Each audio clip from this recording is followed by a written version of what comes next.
हाँ बच्चों, तो क्या आपकी आइसोमेट्रिक है। क्या है? आइसोमेट्रिक। आइसोमेट्रिक को अनेक टुकड़ों में बांटने के लिए या विभिन्न भागों में बांटने के लिए किसका प्रयोग किया जाता है? ऑर्थोग्राफिक का। किसका? ऑर्थोग्राफिक का। अब हमारे पास ऑर्थोग्राफिक कितने प्रकार की होती है? 2 प्रकार की। कितने प्रकार की? 2 प्रकार की। कौन कौन सी? पहली होती है फर्स्ट एंगल और एक होती है थर्ड एंगल। तो फिलहाल हमें दोनों बोलना है कि फर्स्ट एंगल कौन सी है, थर्ड एंगल कौन सी है।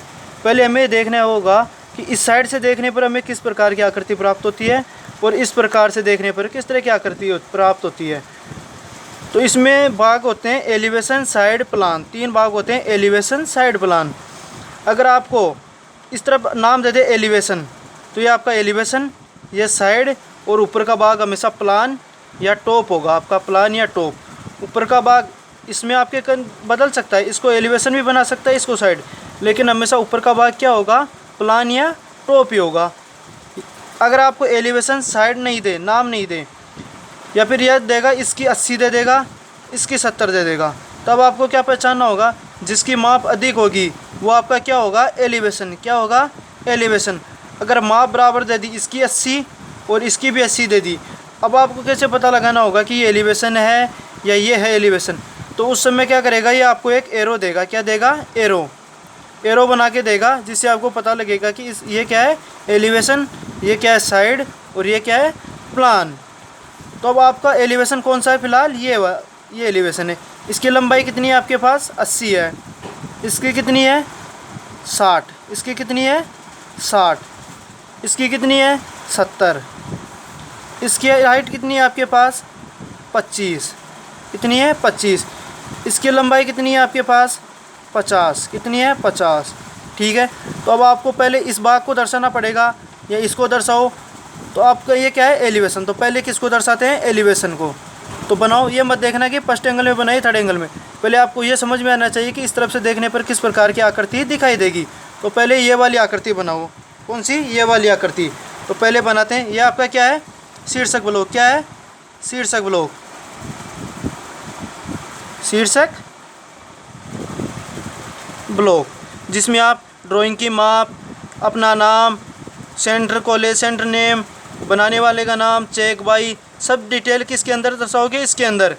किस में है? एमएम में है, सेमी में है, किस चीज़ में है, वो आप सारी किस में दर्शाओगे? शीर्षक ब्लॉक के अंदर। तो अब आप यहाँ से चालू करते हैं। पहले बनाते हैं एलिवेशन। कौन सा भाग? एलिवेशन। इसकी लंबाई कितनी है हमारे पास? 80। कितनी है? 80। तो स्केल की सहायता से स्केल रखो और 80 सेमी की लाइन खींचो। तो यहाँ से खींचते हैं, यह कितनी होगी? 80। अब इसकी लंबाई कितनी है हमारे पास? 70। कितनी है? 70। तो हाइट कितनी लेते हैं? 70, यानी 7 सेमी। ये किस में है? एमएम में। तो 7 सेमी। तो ये 7 सेमी की लाइन खींची, ये वाला और ये वाला काम पूरा। आपको ध्यान रखना होगा, ये कितनी 180 पे है, इन दोनों के बीच कितने डिग्री का अंतर है? 30 डिग्री का। कितने का? 30 डिग्री का। तो ये लाइन कितने डिग्री पर उठ रही है? 30 डिग्री पे। अगर आप ऑर्थोग्राफिक में आओगे, फर्स्ट एंगल या थर्ड एंगल में, तो ये रेखा कितने डिग्री पर आ जाएगी? 180 डिग्री। 180 डिग्री पर। कितने पे? 180 पे। जो रेखा आइसोमेट्रिक में 30 डिग्री के ऊपर जाएगी, वो ऑर्थोग्राफिक के अंदर कितने डिग्री पे आ जाएगी? 180 डिग्री पे। कितने डिग्री पे? 180 पे। और जो 90 पे होगी वो कितने पे होगी? वो 90 पे ही होगी। अगर जो टेपर में आएगी वो टेपर में रहेगी। बाकी एक रेखा बदलेगी, जो 30 डिग्री पे उठेगी वो 180 डिग्री पे आ जाएगी। तो हमारे पास 80 वाली हो गई और 70 वाली हो गई। इस रेखा की लंबाई नहीं दे रखी है हमारे पास, तो पहले इधर चलते हैं। इसकी लंबाई कितनी है? 25, यानी 2.5 सेमी या 25 mm। तो यहाँ से 2.5, ये हो गया हमारे पास 2.5। अब इसकी लंबाई कितनी है हमारे पास? 50। कितनी है? 50। ये इधर की ये रेखा दोनों बराबर है, तो इसकी कितनी है? 50। तो इसकी भी कितनी होगी? 50, यानी 5 सेमी। तो इसको कितनी खींचते हैं? 5 सेमी की रेखा। इधर से 5 सेमी की खींची, ये पूरा। अब हमारे पास इसकी हाइट भी नहीं है, लेकिन इसकी तो है हमारे पास। टोटल कितनी है? 70। 70 में से 25 घटा देते हैं तो कितनी बचती है? तो 70 में से 25 गई तो कितनी बचेगी? 45। कितनी? 4.5 सेमी। तो इसको 4.5 सेमी खींचते हैं।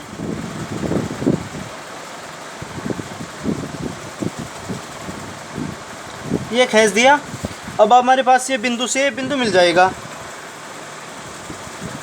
ये लो, ये कितनी बचेगी, इधर वाली कितनी बच गई, 3 सेमी, क्योंकि हमारे पास 80 थी, 80 में से 50 गए तो ये कितनी बच गई 30, और ये कितनी बचेगी 45। ठीक है, तो हमारे पास ये कौन सा भाग हो गया, एलिवेशन कंप्लीट हो गया। कौन सा, एलिवेशन। अब साइड में आते हैं। साइड में इसकी लंबाई कितनी है 60, लंबाई कितनी है 60, कितनी है 60, तो 6 सेमी खींचते हैं। लंबाई कितनी 6 सेमी।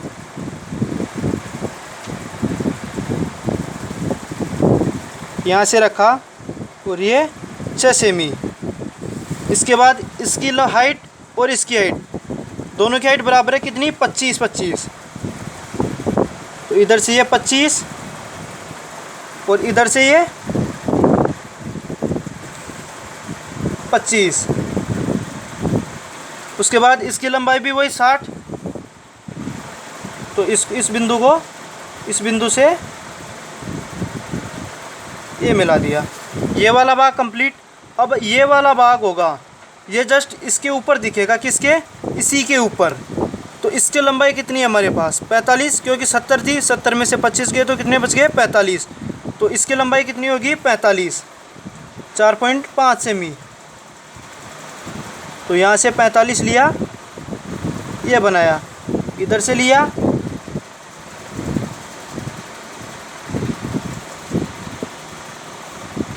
ये 45। लंबाई है ये हमारे पास 60, ये 6 सेमी हो गई।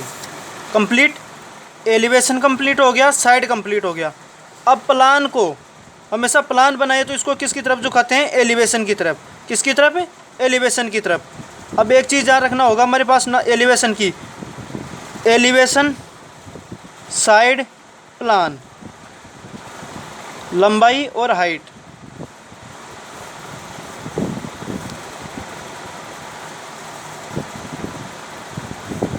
एलिवेशन की लंबाई कितनी है 80, कितनी है 80। हाइट कितनी है 70। साइड की लंबाई कितनी है हमारे पास 60, और हाइट कितनी है वही 70। अब ये बताओ, अगर एलिवेशन को, प्लान को एलिवेशन की तरफ झुकाते हैं तो जो साइड की लंबाई होती है वो प्लान की क्या हो जाती है, हाइट। तो प्लान की हाइट कितनी है, प्लान की लंबाई कितनी है, साइड की लंबाई 60, तो वो क्या हो जाएगी प्लान की हाइट। तो प्लान की हाइट कितनी हो गई 60। जो लंबाई होगी, एलिवेशन की लंबाई है वो प्लान की लंबाई होगी। तो एलिवेशन की लंबाई कितनी है 80, तो प्लान की लंबाई भी कितनी होगी 80। तो प्लान की लंबाई लेते हैं 80।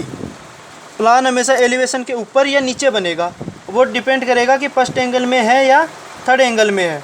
ठीक है, अब 80 लेते हैं, तो यहाँ से 80, ये हो गई 80, कितनी हो गई 80।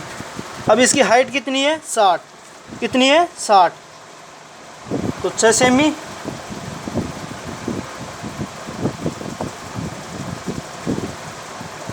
ये 6 सेमी खींच दिया।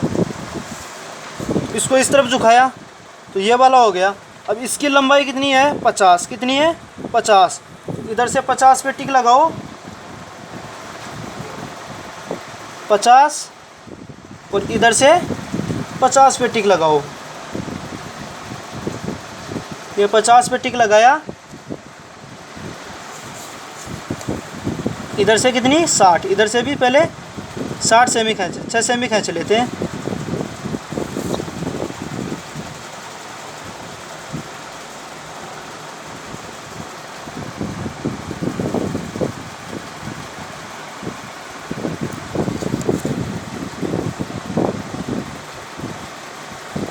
ये डब्बा हो गया हमारे पास। इसकी लंबाई कितनी है 3 सेमी, कितनी है 3 सेमी। तो इधर से 3 सेमी,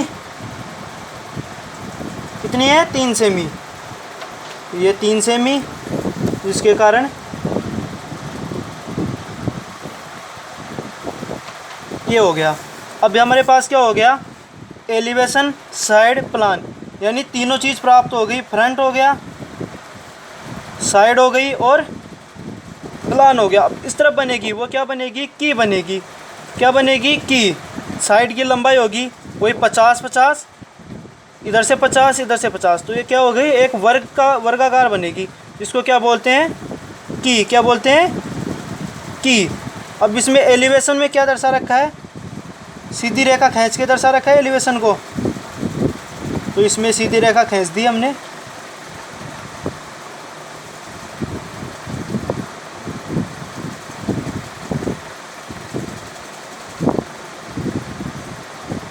ये क्या हो गया, एलिवेशन।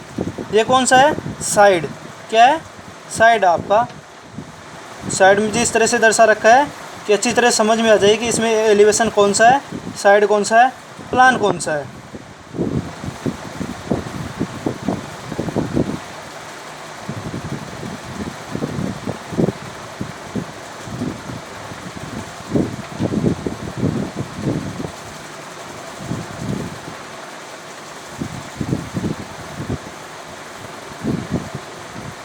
ये हो गया आपका फ्रंट,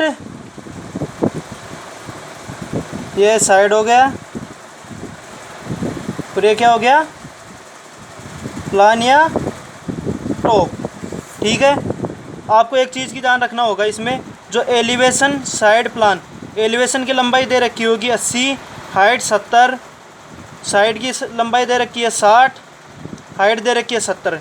लेकिन इसमें क्या होगा, आप जब एलिवेशन, प्लान को एलिवेशन की तरफ झुकाते हो तो साइड की लंबाई होगी, किसकी, साइड की लंबाई, वो किसके बराबर हो जाएगी, प्लान की हाइट के बराबर। प्लान में क्या हो जाएगी, प्लान की हाइट। और जो एलिवेशन की लंबाई होगी, क्या होगी, एलिवेशन की लंबाई, वो क्या होगी, प्लान की लंबाई के बराबर। किसके लंबाई के बराबर, प्लान की लंबाई के बराबर। अगर आप ये समझ जाओगे तो आपकी ऑर्थोग्राफिक बनाने में कोई कठिनाई नहीं होगी। सबसे मोस्ट आपकी ये वाली कि एलिवेशन की लंबाई कितनी है, साइड की लंबाई, प्लान की लंबाई, हाइट कितनी है, ये कारण आ गई तो आप आइसोमेट्रिक या ऑर्थोग्राफिक दोनों आसानी से बना सकते हैं। ठीक है, धन्यवाद।